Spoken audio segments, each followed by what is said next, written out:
Revelation 17 and 18. If you were to travel to the nation of Belgium and visit the financial district of Brussels, you would probably see a building that is the Council of Ministers building for the European Union.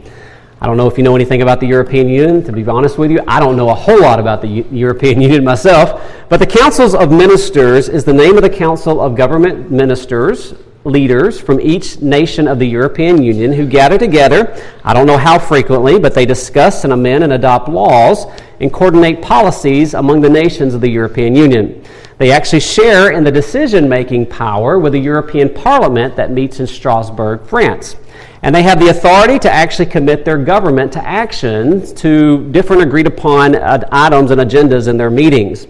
However, if you visit their location, the building, the Ministers of Council building, what you will discover outside of it is a statue that has become somewhat of a famous statue. It's actually of a woman who's riding a bull. It's called Europa riding the bull. It's kind of an unofficial symbol of the continent of Europe. It goes back many, many centuries, actually to Greek mythology. And it was what the Greeks knew that continent to be called, Europa, and of course we call it Europe today. But because of that, Europe has often depicted with a symbol of a woman riding a bull. You can find that image on its coins, you can find that image on its stamps, and various other places across the European Union. In fact, just a little history on the statue itself, it was erected in 1997 as a commemoration of the 40th anniversary of what's called the Rome Treaties. So what were that? Well, the Rome Treaties was an agreement between the nations of the European Union to create a single marketplace for goods, labor, services, and capital so they could integrate their economies and encourage economic growth and development. And it has obviously been wildly successful. In fact, so successful that from one metric you could argue it is the largest economy in the world, because they claim that over 1/3 of the world's trade happens between the nations of the European Union.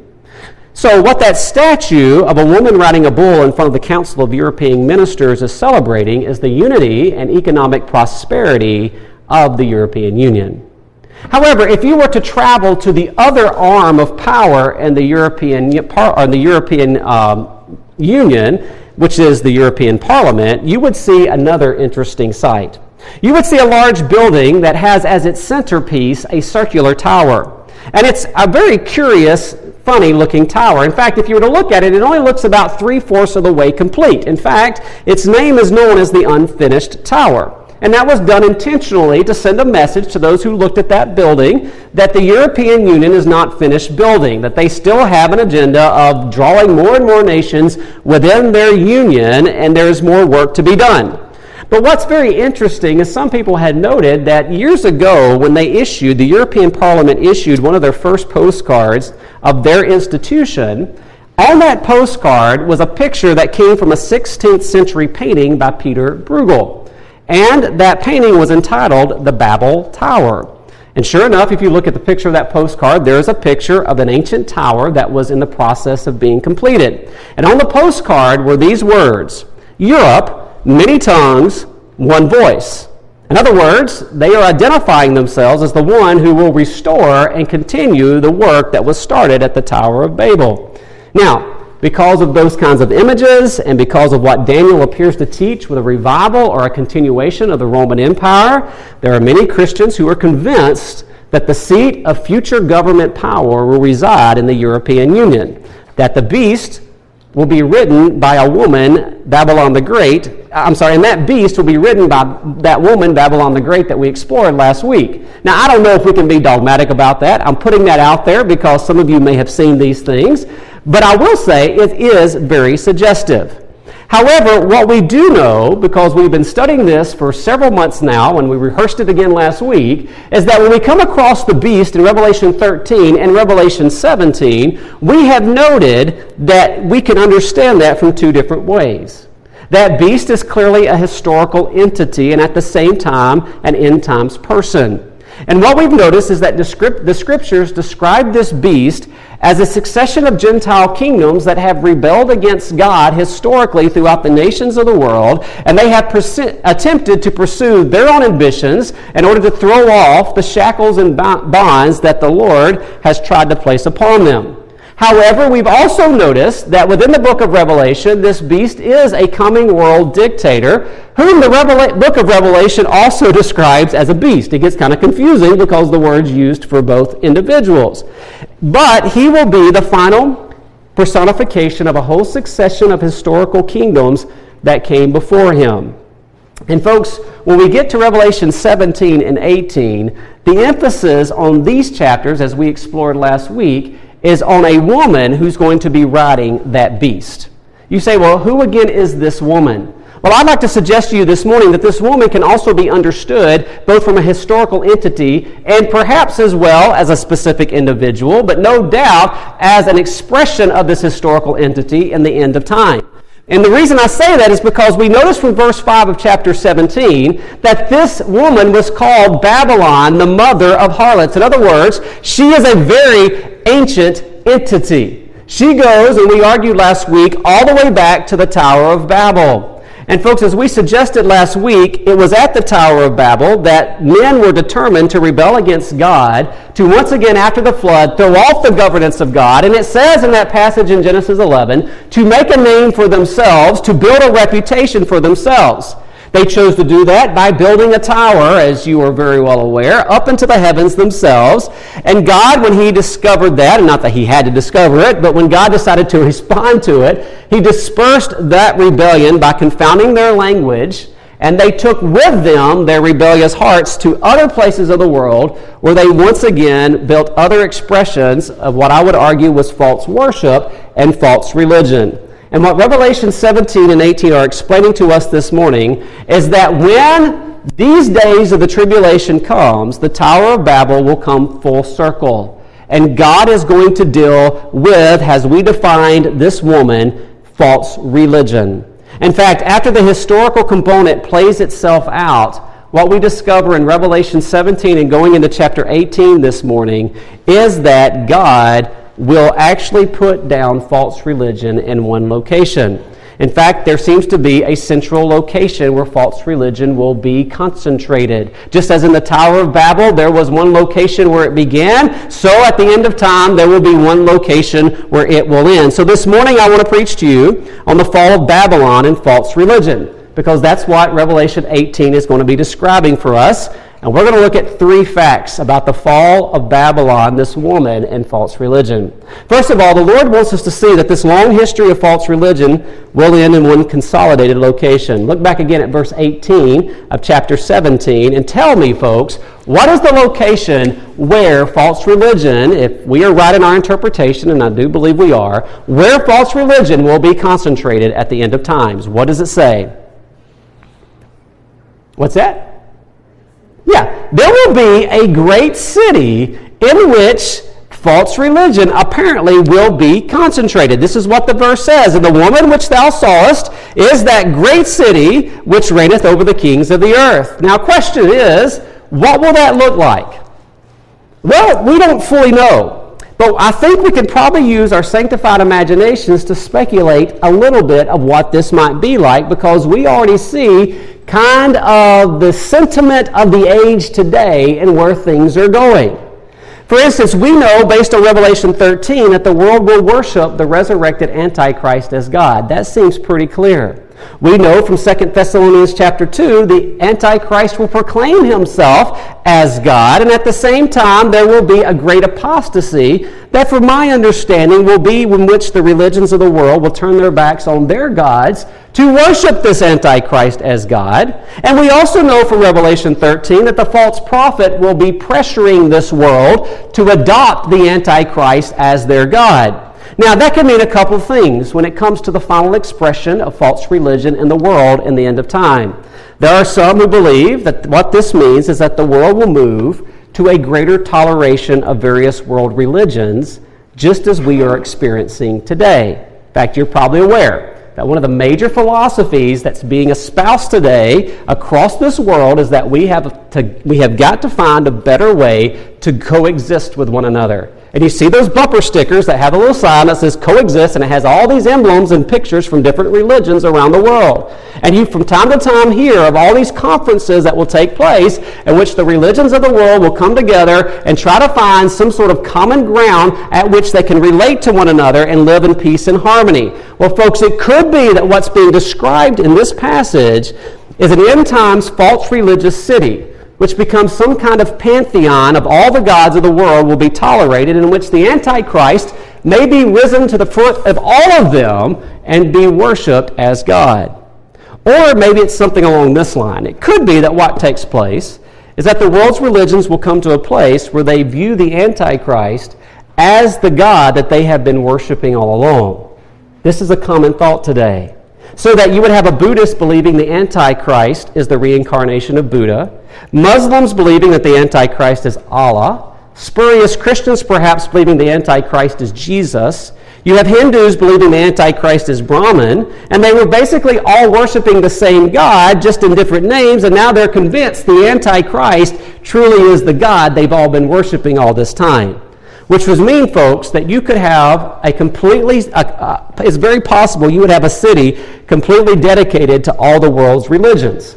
Imagine walking up a main street of a city, and there's perhaps a Buddhist temple, an Islamic mosque, a Hindu shrine, maybe a so-called Christian tabernacle, and all those places of worship would have the tapestries and accoutrements of their traditions, but they're all given over to worshiping the same individual, the beast, the Antichrist. That may be the way it all works itself out. We don't fully know the final expression.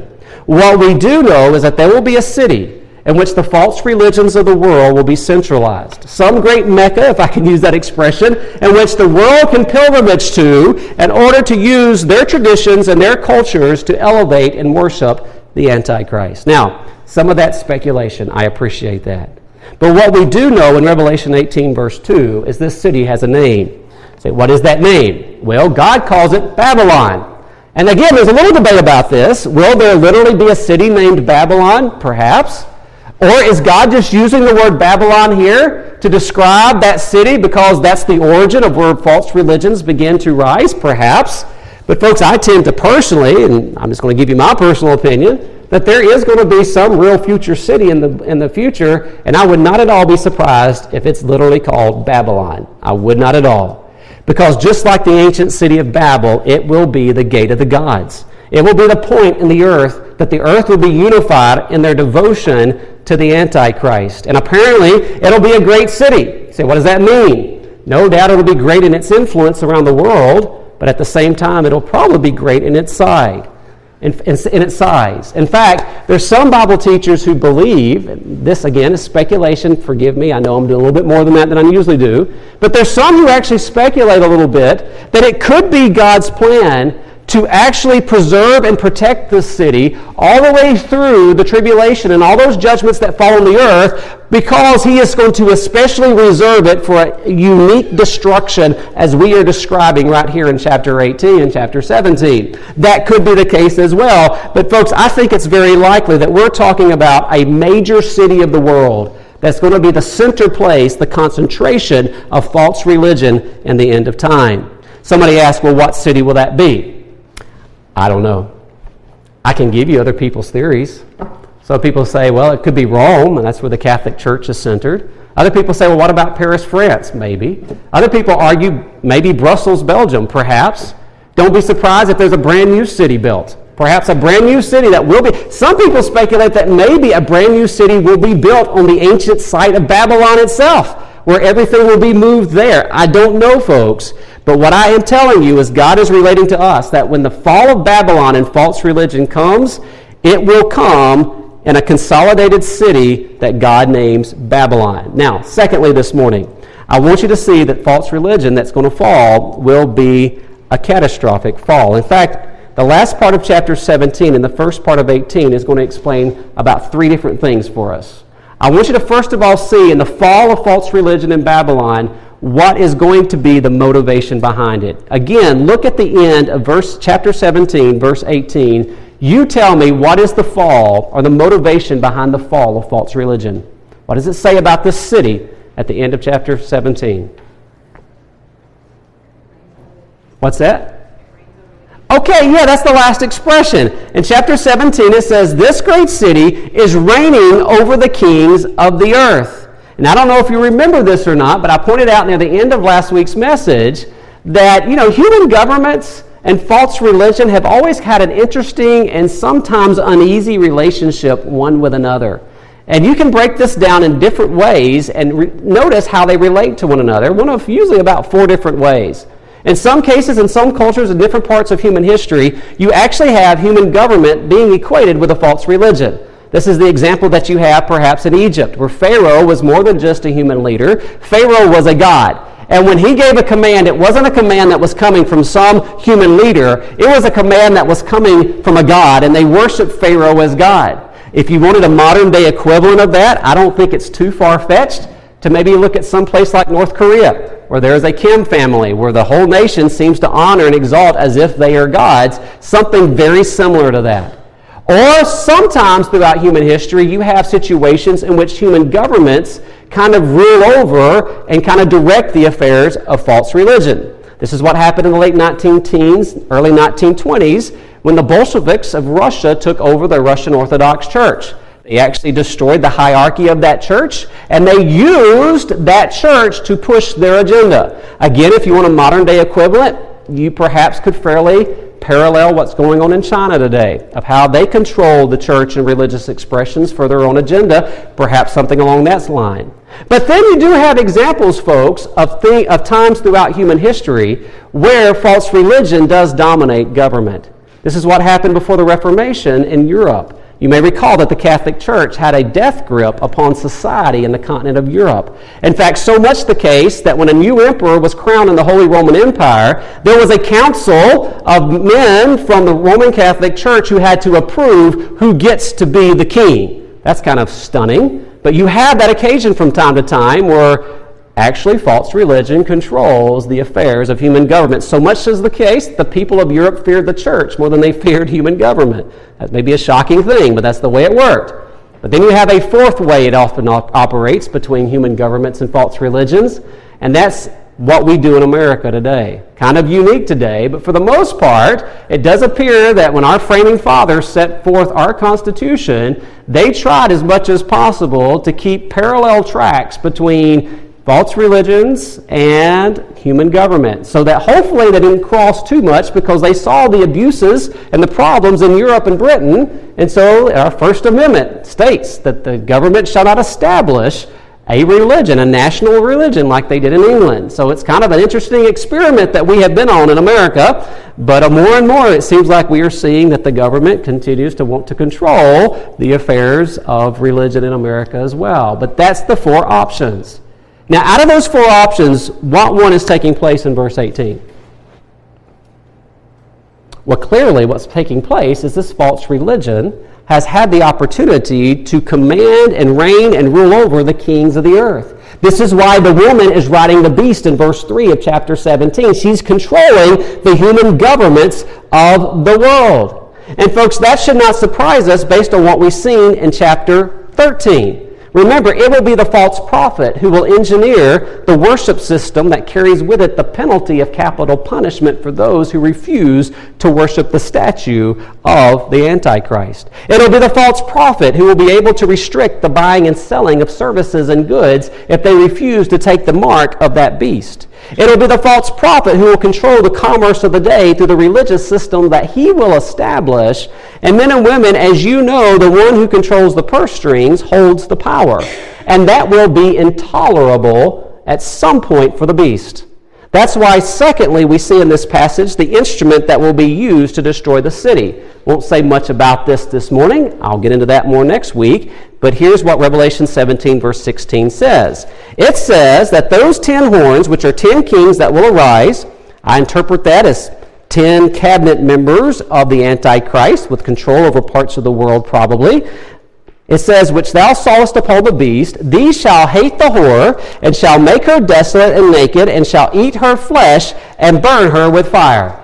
In other words, there's going to be a revolution, if you will, that takes place once the kingdom of the Antichrist against the false prophet and against the religious system, because they have controlled with power the affairs of world government, and they will take it no more. And they will destroy this city that has concentrated the work of false religion, and they will burn it with fire. You say, why would they do that? Verse 17. Because God hath put it in their hearts to fulfill his will.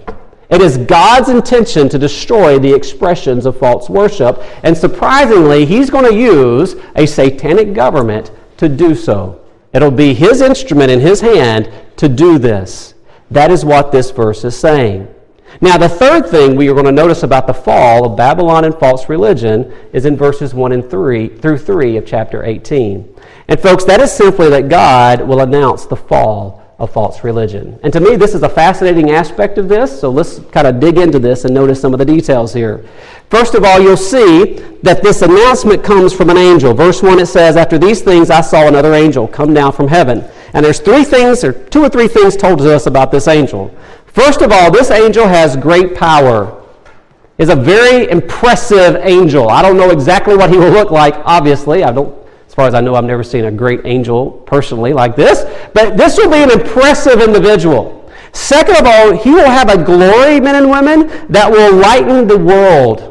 Say, what does that mean? Well, you're familiar with the brilliance of the sun and how some of those bright summer days. Imagine a figure, an individual that arrives from heaven itself who is brighter than the brightness of the sun. That turns a spotlight onto this world in such a way that it just glows with a brilliance.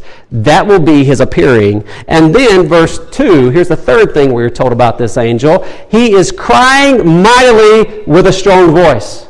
Everyone on planet Earth will be able to hear the message that he has to deliver. You say, what's his message? Very simply, verse 2, here's his message.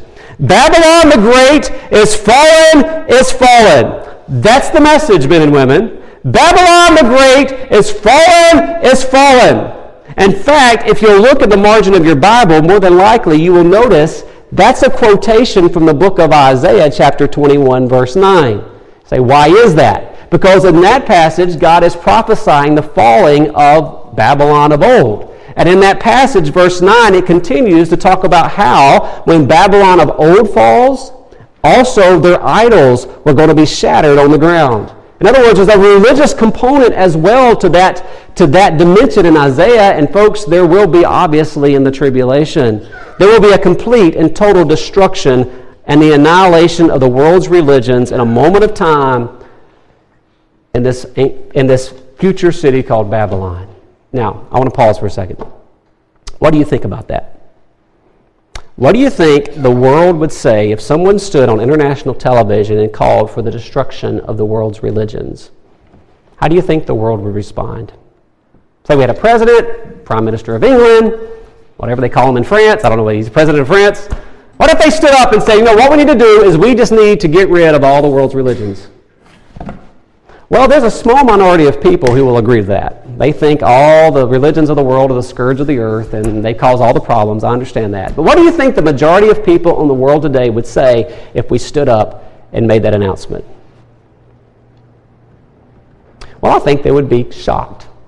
I think they would step back somewhat aghast that anybody would even possibly speculate that we need to get rid of the religions of the world. I think you would have someone like maybe an Oprah Winfrey who would argue that the world's religions are just so beautiful in their pageantries and ceremonies. Why would we get rid of all that? Maybe a historian who would be dismayed to lose all the historical significance of all these false religions. Or maybe a sociologist who would be heartbroken to discover that so much of ancient culture has been lost to mankind. Maybe you would have a philanthropist who would be saddened that all the humanitarian efforts that have come through the name of false religions have been eliminated. And folks, I do think there would be a great pushback to anyone who dared to suggest that the religions of the world should be destroyed. But men and women, in this passage, God explains the reasons why they should be destroyed.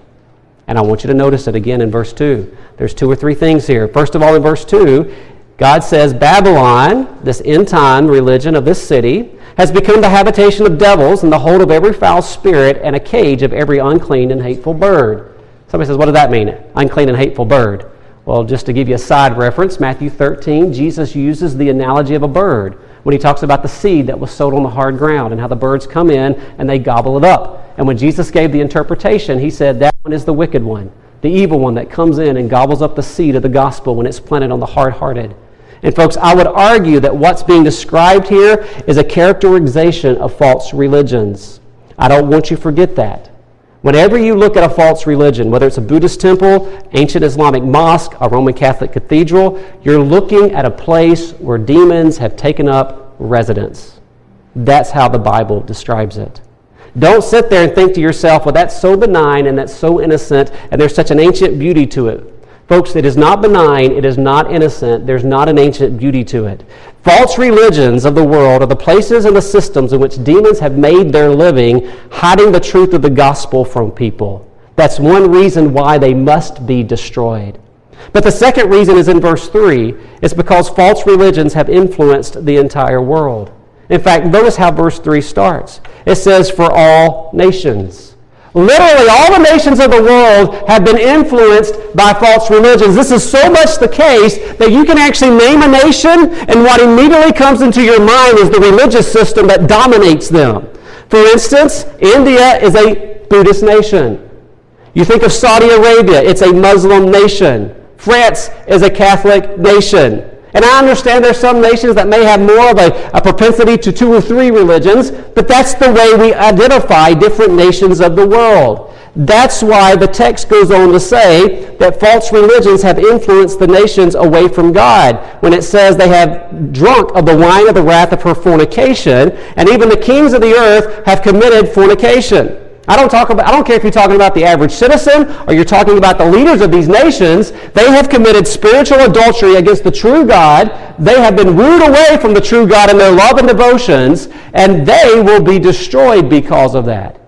But it even gets a little bit more than that, because folks, from a financial standpoint, as it says in verse 3, false religions have paid off. In fact, verse 3 says, and the merchants of the earth are waxed rich through the abundance of her delicacies. The idea is her luxuries. And they have, folks. They have. In many places around the world today, if you want to make a success of your business, you've got to agree with a local religion. If you stand out like a sore thumb in a Muslim nation, my guess is you probably aren't going to make it too well. If you don't agree to what the normal religion is of that population, it's probably not going to do too well with you, but you are being squeezed into the observances of false religions today, in many respects, just for the sake of being able to carry on business and getting by in life. And folks, what we have in this passage is that not only that's true today, but that will be true in the future when this city contains the religions of the world. So men and women, we have seen the fall of Babylon and false religion, motivated by human government wanting the power that false religion has over this world, using fire to burn this city up, and at the same time, men and women, noticing that when they fall, there will be a great announcement that Babylon the Great is fallen. However, there's one last topic that I think God wants to impress upon us in this passage this morning about the fall of Babylon and human religion. This comes in verses 4 through 8, and I think you can see the point very clearly in verse 4. Here it is. It says, I heard another voice out from heaven saying, come out of her, my people. Come out of her, my people. Men and women, what does God want us to know about Babylon and specifically false religion today? Well, very clearly there's a command here that you are to come out of false religions. And I really want to pause and evaluate our lives at this point, because the reason why is people, God's people, have historically done a very poor job at really standing against false religions. And this might actually be more of a problem today than it's been maybe in the rest of human history. Because, folks, again, there's a message being preached today that the height of religious virtue today, and you know this, the height of religious virtue today is toleration for all other religions that are out there. And the worst crime you can commit today is religious bigotry by telling someone their religion is wrong. You're just not allowed to do that in today's climate. And the reason why is because the prevalent idea is that there are many ways to God. You can choose Roman Catholicism, you can choose Hinduism, you can choose Buddhism, Islam, Confucianism, Taoism, Mormonism. Make up your own ism. That's okay. Every point of view is valid in order to get you to God. Well, folks, that simply isn't true. Jesus said there's only one God the Father, and you only get to Him through Him. Jesus, it's why he attacked the religious system of his day with such ferocity. He knew that the religious system of Judaism of his day was absolutely robbing people of the opportunity of knowing the true God through Jesus Christ. And he went after with great excoriating charges and indictments against the Pharisees and leaders of his day because they were in danger of following in the footsteps of false religion and finding themselves in a Christless eternity. And folks, that's why the Bible urges God's people to come out from among the false religious systems in whatever generation of their day. And yet, what do we have today?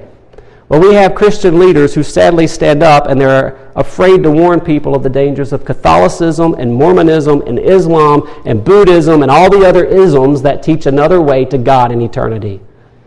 In some cases, they will link arms with them in common causes because of some perceived status it might give them. In other cases, they will sit on the same platforms with them to show some kind of fake unity. And they will pretend that these other religious systems are not all that bad, that we're all, quote unquote, all God's children, right? But folks, God does not want his people doing that with false religions. They are teaching people there are many ways to God. They are encouraging people to ignore God's word. They are adopting tolerations to lifestyle choices that are unbiblical, and they are leading people to a Christless eternity. And apparently during the tribulation, this will be a problem for some of God's people. That's why verse 3 says, come out from among her. Why? Because some of God's people will apparently have moved in to the city of Babylon. You say, why would they do that? I don't know. Some people speculate that if God has preserved this city from destruction just for the purpose of destroying it later, maybe they think this is a safe place to live. No doubt there'll be an economic motivation here. Business being carried on, perhaps they can think they can make their living in a city like this. But folks, what this passage is telling us is that if these people do not come out from false religions that are leading people to another God, then what takes place is that they will be guilty of certain things. Look again at verse 3. It tells us this. Verse 4. It tells us this. It says that they will be partakers, the idea is fellowshippers, of her sins. What sins? Verse 5 explains a little more. For her sins that have reached unto heaven, and God hath remembered her iniquities. In other words, there are certain sins that false religions commit. You know this, right? The greatest, of course, is stealing the glory of Jesus Christ. The second is false teaching that's leading people to a different God completely. But folks, there's even more than that goes on in false religions. And some people made the observation that sounds almost like the Tower of Babel. That as the Tower of Babel built brick upon brick to build this stone tower all the way up into the heavens to worship whatever God they wanted to worship, so too in the last days there will be a city named Babylon, and they will build brick after brick. And we can be guilty, or those who will live during those times can be guilty, of adding bricks to the fire, or to the pile, so to speak, that builds up the sins of false religions by not rebuking them the way they should be rebuked. By warning people the fact that way is the way of death.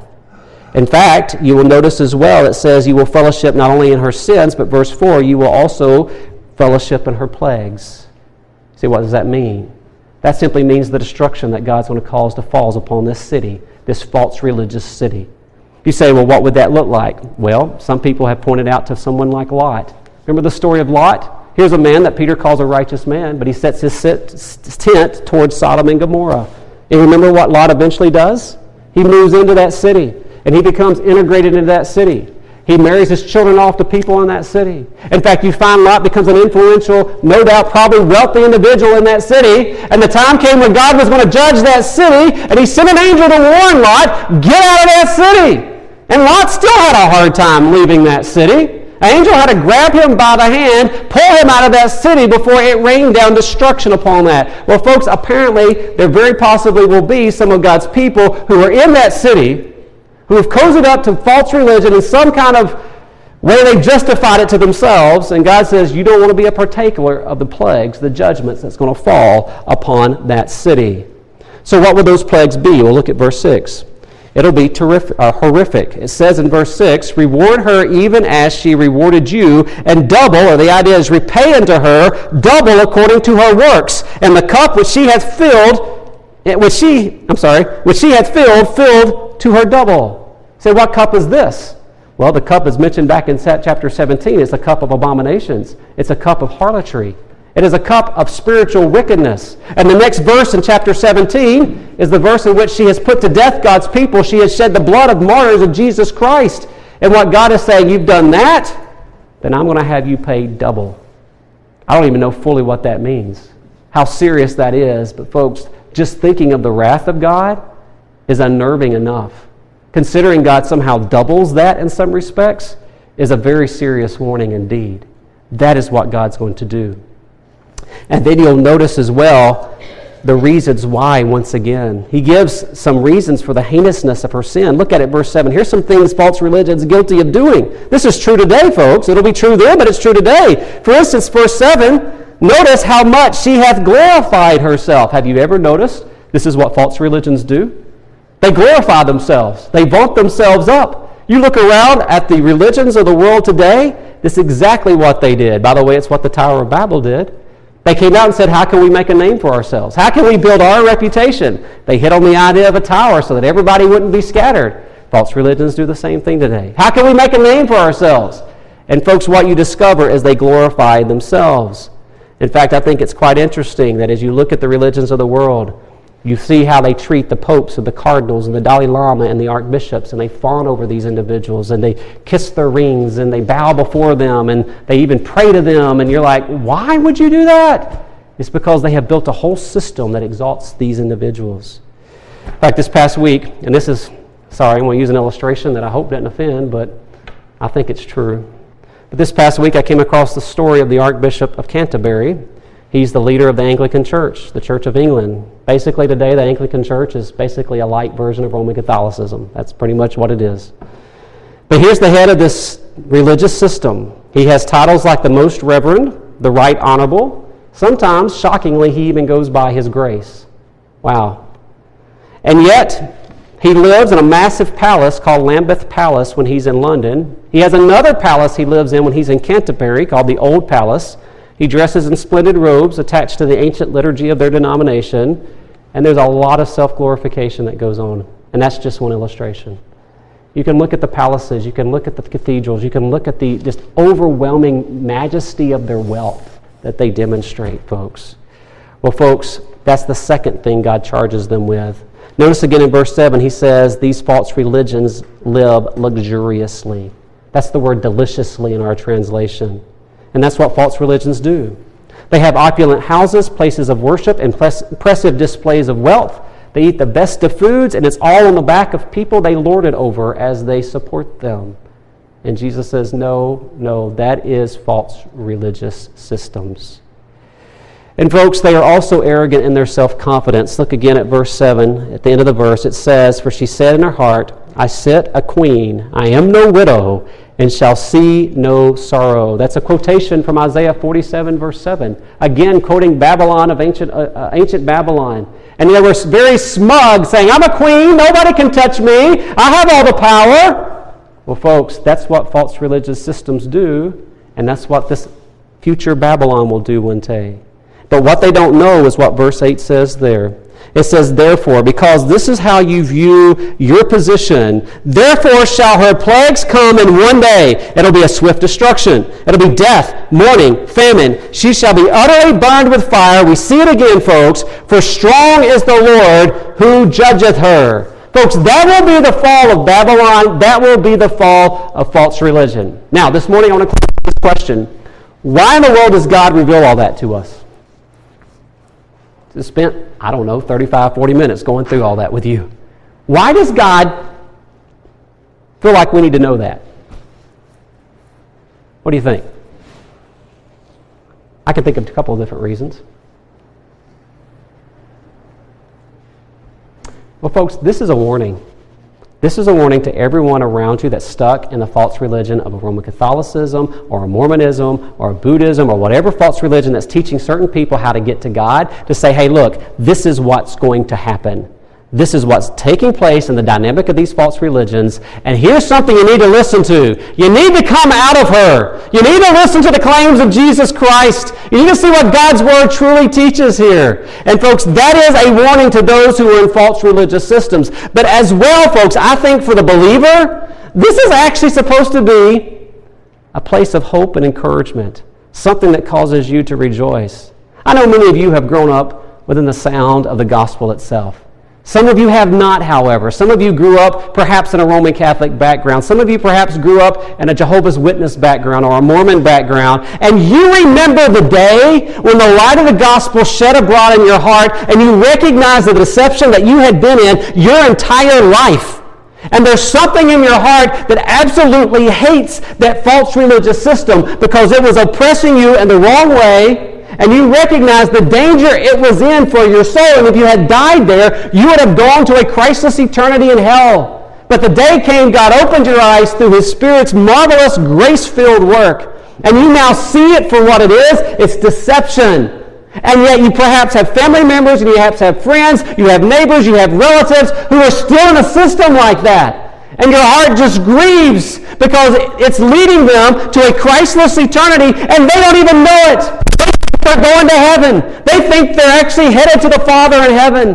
And there's a part of us that can read a passage like that and really rejoice. In fact, verse 20